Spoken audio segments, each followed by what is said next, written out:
अस्सलामुअलैकुम जी, मैं हुमारी अली, आप देख रहे हैं मेरा चैनल। अनीला इस वक्त मुल्क से फरार होने के चक्करों में है। क्या डिलीवरी के बहाने पुलिस को बेवकूफ़ बनाने की इन्होंने प्लानिंग की है? अनीला का इस वक्त एक कज़न है जो मुसलसल उसकी हेल्प कर रहा है। उसको कौन से मुल्क में बुला रहा है, कौन से मुल्क उसको लेके जाने का प्लान है और बच्ची को कहाँ पर छोड़कर जाएगी अनीला।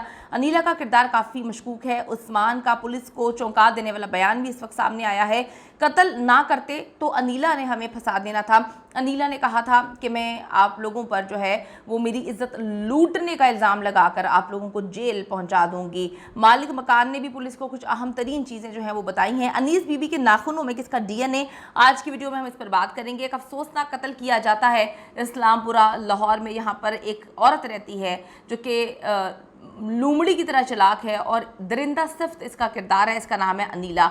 अनीला ने जी मीडिया को इंटरव्यू दिया और ये इंटरव्यू देना उसको बहुत महंगा पड़ गया। अब तो उसकी अपनी फैमिली भी उसका साथ देने को तैयार नहीं है क्योंकि उसके खिलाफ ही गवाहियाँ दे रहे हैं। उसने कुरान पाक उठा के झूठ सच का जो खुलासा किया था। सब लोग कहते हैं कि अगर हमने इसका साथ दिया तो हम फंस जाएंगे। अनीला को बच्ची पैदा करने के बाद जो है मुल्क से बाहर फरार करने का प्लान था। अब आप देखें ना कि मास्टरमाइंड तो अनीला निकली है। सपोर्ट कौन कर रहा है? उसकी फैमिली कर रही है। उसका भाई उसके साथ ऐसे खड़ा हुआ है जैसे कि उसकी बहन ने जो है बहुत अच्छा काम किया है। आज जी इसने मुल्क से बाहर जो है जाना था। इसके लिए अनीला का एक दुबई में मौजूद कज़न है। उस कज़न से इन्होंने रब्ता किया और कहा कि कुछ अरसे के लिए इसको हमने दुबई में गायब कर देना है, तो उसको हम बाहर भेज देंगे। अब मामला जो है ख़राब है। जैसे ही मामला ठंडा होगा हम अनीला को जो है वो वापस बुला लेंगे। लेकिन मीडिया पर कुरान पाक उठाकर झूठ इसने जैसे बोला है और फिर पुलिस ने घेरा तंग किया है, उसके बाद इसका कोई भी फैमिली मेम्बर इसका साथ देने के लिए तैयार नहीं है। सारे इसके खिलाफ खड़े हो गए। अब अनीला का मुल्क से फ़रार होना तो दूर की बात है क्योंकि जिसके पास इसने जाना था उसने कहा कि जी मैं इस चक्कर में नहीं पड़ूंगा, मैं इसका साथ नहीं दूंगा। इसने तो अपनी सगी फुप्पी को जो है वो कत्ल कर दिया है। उसके बाद जो है इसने गंदे मरासिम रखे हैं दो आदमियों के साथ। तो मेरी तो अपनी फैमिली है, कल को मुझ पर भी इल्ज़ाम लगा देगी कि मैंने इसके जो है इज़्ज़त पे हाथ डाला है। तो यानी कि इसका कज़न जो दुबई में इसने जाना था वो भी आराम से निकल गया। अब सिवाय उसके एक इसका भाई है जो सपोर्ट कर रहा है। मुझे लगता है कि ये पैसे कमा कमा के पहले इसको दिया करती होगी और अभी भी मेरे ख्याल में देती होगी। अभी बाकी फैमिली तो कोई भी एतबार नहीं कर रही है इस पर। सारी फैमिली जानती है कि अनीस बीबी के कत्ल में ना सिर्फ ये शामिल है बल्कि ये मास्टर प्लानर है। अनीस बीबी को भी सारे जानते हैं कि वो एक बड़ी ही खौफ खुदा रखने वाली खातून थी और बड़ी अच्छी खातून थी। ये नहीं कि वो इस दुनिया में नहीं है। लोग कहते हैं कि उसने कभी किसी के साथ बुरा नहीं किया और इसको हमेशा अपनी बेटी की तरह रखा है। बात ये है कि इसको इससे मसला थोड़ी था कि वो बुरी सास है। मसला तो ये था कि उसको नाज़ेबा हरकतें करते हुए 2 बार सास ने देख लिया था और वो इसलिए मना कर रही थी। तो कहते हैं ना कि जानवर को गोश्त लग जाए तो वो उससे पीछे नहीं हटता। इसके मुंह पे भी गंदगी चढ़ गई थी। इसको भी मुख्तलिफ़ आदमियों के साथ नाजायज़ ताल्लुकात में कोई ज़हनी सुकून मिल रहा था। ऐसे लोग फ्रस्ट्रेशन का शिकार होते हैं, तो इसको शायद वो मिल रहा था। तो इसने सोचा कि जी वो ख़त्म करने की बजाय इस औरत को ही ख़त्म कर देते हैं। अब मैं आपको बताती चलूँ कि पुलिस ने जब उस्मान से पूछा कि तुम्हें अपनी सास से ऐसा क्या मसला था, क्या तुम्हारे साथ उससे कुछ बुरा सलूक किया था कि तुमने उसको कत्ल ही कर डाला, तो उसने भी अनीला का नाम लिया क्योंकि इन सबको भी गुस्सा है कि हम लोग तो फंस गए हैं। अनीला जो है वो आराम से निकल गई है, बच्चे का बहाना करके मेडिकल वगैरह भिजवा दिया है। उस्मान के मुताबिक अनीला ने आखिरी वक्त तक हमें अंधेरे में रखा, हमें कुछ बताया ही नहीं। इसने बताया था कि मैंने सास को नशे की मेडिसिन जो है वो दे दी है, उसे आराम से बेहोशी में ही कत्ल कर देंगे। ये अनीला की प्लानिंग थी। उस्मान ने यह भी इंकशाफ किया कि अनीला ने ही हमज़ा को उकसाया था कि तुम्हारी सगी माँ को करंट लगा लगा के जो है वो कत्ल किया गया है। इस वक्त तुम अपनी मरी माँ की जो है मरी माँ को सुकून देने के लिए उसकी जो है उसका बदला लो और वही टॉर्चर इनके साथ करो। हमज़ा बिजली की जो है तारे ले आया। उसके बाद उसने उस तार से जो है वो अनीस बीबी के हाथ पर बहुत करंट लगा रहा था, बार बार लगा रहा था और अनीला जो है जूते और डंडों से जो है अनीस बीबी को मारे जा रही थी। इस दौरान अनीस बीबी ज़िंदा थी और उसने भागने की भी कोशिश की, आवाज़ें निकालने की भी कोशिश की। इसकी वजह से उसका खून जो है उस्मान के, हमज़ा के और अनीला के कपड़ों पे लग गया। छत पर भी, दीवारों पर जो है वो खून जा पहुंचा। अनीला ने कत्ल के बाद अपने भाई और बहनोई को घर बुलाया और उनके हाथ अपने खून आलूद कपड़े जो हैं वो भिजवा दिए कि इसको ठिकाने लगा दो।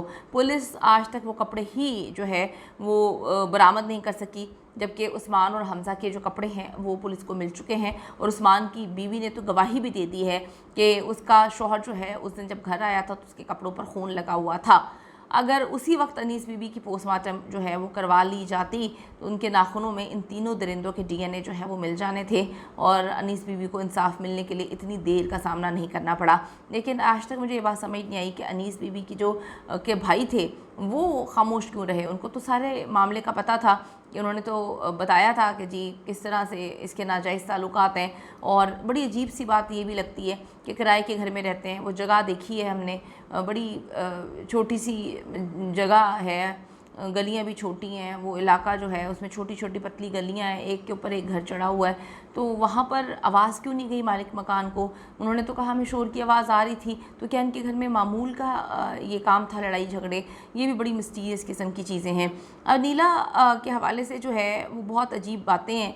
अनीला और उस्मान अपने बयान पर जो है वो इकरार कर चुके हैं कि हमज़ा और उस्मान अपने बयान में ये मुतादिद बार जो है इकरार कर चुके हैं कि जो अनीला है वो कत्ल के वक्त उनके साथ शामिल थी, बल्कि मास्टर प्लानर जो है वो अनीला ही है। उसी ने सबको उकसाया था, उसी ने अचानक से प्लान बना लिया। पहले उसने कहा था कि हम सुकून से इसको कत्ल करेंगे, दूर लेकर जाके कत्ल करेंगे, लेकिन अचानक से उस दिन अनीला जो दवाई दी उसके बाद उसकी सांस जो है वो उठ गई और अनीला ने जो है कुछ सोचा नहीं, हमसे कुछ पूछा नहीं और उसने उनको मारना शुरू कर दिया। फिर अनीला कैसे कुरान पाक उठाकर झूठ बोल रही है कि वो तो साथ वाले कमरे में मौजूद थी, जब ये दोनों हमज़ा और उस्मान इस बात को बार बार तफ्तीश में बोल चुके हैं कि कत्ल के वक्त अनीला हमारे साथ थी, बल्कि ये बहुत ज़्यादा उसको मार पीट रही थी। पुलिस ने जब हमसायों और मालिक मकान से पूछा कि आपने क्या देखा, और उन्होंने कहा कि जी शोर लड़ाई की आवाज़ें तो हमें बहुत ज़्यादा सुनाई दे रही थी और इस केस का हिस्सा नहीं बनना चाहते हम लोग, क्योंकि इस केस में अल्लाह जाने कि वो इस केस का हिस्सा क्यों नहीं बनना चाहते। वो कह तो रहे हैं कि जी मामलात बड़े अजीब थे, बड़ा खौफ हमें आ रहा था। हो सकता है इन्होंने देखा भी हो कि अनीस बीबी को ये लोग मार रहे हैं, क्योंकि ऊपर वाली जो मालिक मकान है वो तो आराम से सब कुछ देख रही होगी, सुन रही होगी। क्यों उसने जो है मदद नहीं की, क्यों अनीस बीबी को बचाने की कोशिश नहीं की गई उस वक्त, या अनीस बीबी को अभी इंसाफ दिलवाने के लिए ये लोग क्यों गवाही नहीं दे रहे? ये भी बड़ी मिस्टीरियस बात है। अनीला की फ़ैमिली पहले भी धमकियां देकर जो है जा चुकी है और हम कोई मसला नहीं खड़ा करना चाहते, ये मालिक मकान का कहना है, ये पड़ोसियों का कहना है। ये तो काम पुलिस का है कि इन दरिंदों को जो है वो पकड़ें और इन लोगों को पुलिस प्रोटेक्शन दें। बात सिर्फ इतनी है कि उनमें इतनी हिम्मत कैसे है? अनीला की फ़ैमिली इस वक्त डरा रही है, धमका रही है लोगों को, जो है वो पता नहीं किस किस तरीके से जो है डरा रही है। तो लोग यही कह रहे हैं कि हमें इसका हिस्सा नहीं बनना, हमने सिर्फ ये बताना था कि वहाँ पे मामला बड़े ख़राब थे।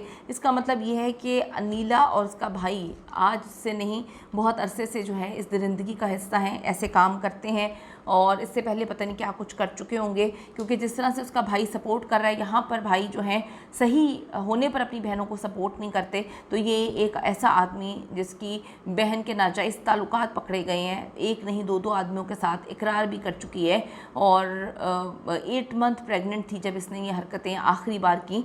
तो क्यों सपोर्ट कर रहा है? इससे पता चलता है कि ये भी हर लिहाज से इसके साथ हर क्राइम में शरीक है। पुलिस को ये भी देखना चाहिए कि क्या इससे पहले भी इन लोगों ने कोई क्राइम किया है। हम चाहते हैं इस दरिंदा सिफ्त औरत को जो है कैफरे किरदार तक पहुँचाया जाए और अनीस बीबी को इंसाफ मिले।